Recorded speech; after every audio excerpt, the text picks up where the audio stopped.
ಕರ್ನಾಟಕ ವಿಧಾನಸಭೆಯ ಸಭಾಧ್ಯಕ್ಷರಾದ ನಂತರ ಮೊದಲ ಬಾರಿಗೆ ರೋಣಕ್ಕೆ ಆಗಮಿಸಿದ ವೇಳೆ ಪಟ್ಟಣದ ಸುಡಿ ಕ್ರಾಸ್ನಲ್ಲಿ ಕಾರ್ಯಕರ್ತರು ಹಾಕಿದ ಬೃಹತ್ ಸೇಬು ಹಾರ ಹಾಕುವ ಮೂಲಕ ಅವರನ್ನು ಅದ್ದೂರಿಯಾಗಿ ಸ್ವಾಗತಿಸಿದರು. ಕಾರ್ಯಕರ್ತರು ಹಾಗೂ ಅಭಿಮಾನಿಗಳು ನೀಡಿದ ಪ್ರೀತಿ ಕಾಳಜಿಯಿಂದ ಈ ಹುದ್ದೆ ಲಭಿಸಿದೆ. ಇದು ಕ್ಷೇತ್ರದ ಮತದಾರರು ನೀಡಿದ ಬಳುವಳಿ ಎಂದು ಆನಂದ ಬಾಷ್ಪ ಸುರಿಸಿದರು. ನನಗೆ ಮಂತ್ರಿ ಸ್ಥಾನ ನೀಡಬೇಕು ಎಂದು ಒತ್ತಾಯಿಸಿ ನನ್ನ ಕ್ಷೇತ್ರದ ಅಭಿಮಾನಿಗಳು ಉರುಳು ಸೇವೆ ಪಾದಯಾತ್ರೆ ಪುಟ್ಟರಾಜ ಗವಾಯಿಗಳ ಗದ್ದುಗೆಗೆ ದಿಢ್ ನಮಸ್ಕಾರ ಹಾಕಿ ಪ್ರಾರ್ಥನೆ ಸಲ್ಲಿಸಿದ್ದಾರೆ.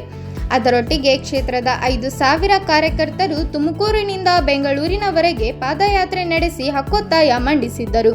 ಕ್ಷೇತ್ರದ ಕಾರ್ಯಕರ್ತರು ಅಭಿಮಾನಕ್ಕೆ ಸೋತ ಹೈಕಮಾಂಡ್ ಸಚಿವಗಿರಿಗಿಂತಲೂ ಉನ್ನತ ಹುದ್ದೆ ನೀಡಿದೆ ಎಂದು ಹೇಳಿದರು. ನಾನು ವಿಧಾನಸಭೆ ಸಭಾಧ್ಯಕ್ಷನಾದ ನಂತರ ಅಭಿವೃದ್ಧಿ ಕಾರ್ಯಗಳು ಕುಂಠಿತಗೊಳ್ಳುತ್ತವೆ ಎಂಬ ಭಾವನೆ ತಲೆಯಲ್ಲಿದ್ದರೆ ಮೊದಲು ತೆಗೆದುಹಾಕಿ.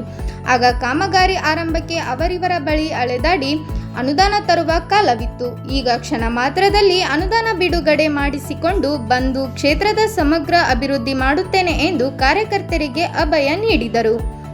ಮಳೆಯನ್ನು ಲೆಕ್ಕಿಸದೆ ಅಭಿಮಾನಿಗಳು ಸಭಾಧ್ಯಕ್ಷರಾದ GS ಪಾಟೀಲ್ ಅವರು ರೋಣ ಪಟ್ಟಣಕ್ಕೆ ಪ್ರವೇಶಿಸಿದ ಕೂಡಲೇ ಮಳೆ ಸಿಂಚನ ಆರಂಭವಾಯಿತು. ಕೆಲ ಹೊತ್ತು ರಭಸದ ಮಳೆ ಕೂಡ ಸುರಿಯಿತು. ನಂತರ ಸುಡಿ ಕ್ರಾಸ್ಗೆ ಆಗಮಿಸಿ ಭಾಷಣ ಮಾಡುವ ವೇಳೆಯೂ ಮಳೆ ನಿರಂತರವಾಗಿತ್ತು. ಆ ವೇಳೆ ಅಭಿಮಾನಿಗಳು ಒಂದಿಂಚು ಕದಲದೆ ಸಭಾಧ್ಯಕ್ಷರ ಮಾತು ಕೇಳುವಲ್ಲಿ ನಿರಂತರಾಗಿದ್ದರು. ತಾಲೂಕು ಗ್ಯಾರಂಟಿ ಅನುಷ್ಠಾನ ಸಮಿತಿ ಅಧ್ಯಕ್ಷ ಮಿಥುನ್ ಪಾಟೀಲ್, ಯುವ ಕಾಂಗ್ರೆಸ್ ರಾಜ್ಯ ಪ್ರಧಾನ ಕಾರ್ಯದರ್ಶಿ ಅಕ್ಷಯ್ ಪಾಟೀಲ್, ಶರಣ್ಗೌಡ ಪಾಟೀಲ್ ಸರ್ಜಾಪುರ್, HS ಸೋಂಪುರ, ಮುತ್ತು ನವಲ್ಗುಂದ್, ಅಭಿಷೇಕ್ ನವಲ್ಗುಂದ್, ಸಂಜಯ್ ದೊಡ್ಮನಿ, ಸೋಮು ನಾಗರಾಜ್, ಮಲ್ಲಯ್ಯ ಮಹಾಪುರುಷಮಠ, ಮಲ್ಲಿಕಾರ್ಜುನ್ ಗಾರ್ಗಿ, ಮಲ್ಲು ಬೇವಿನ ಮರದ್ ಇನ್ನೂ ಹಲವಾರು ಉಪಸ್ಥಿತರಿದ್ದರು.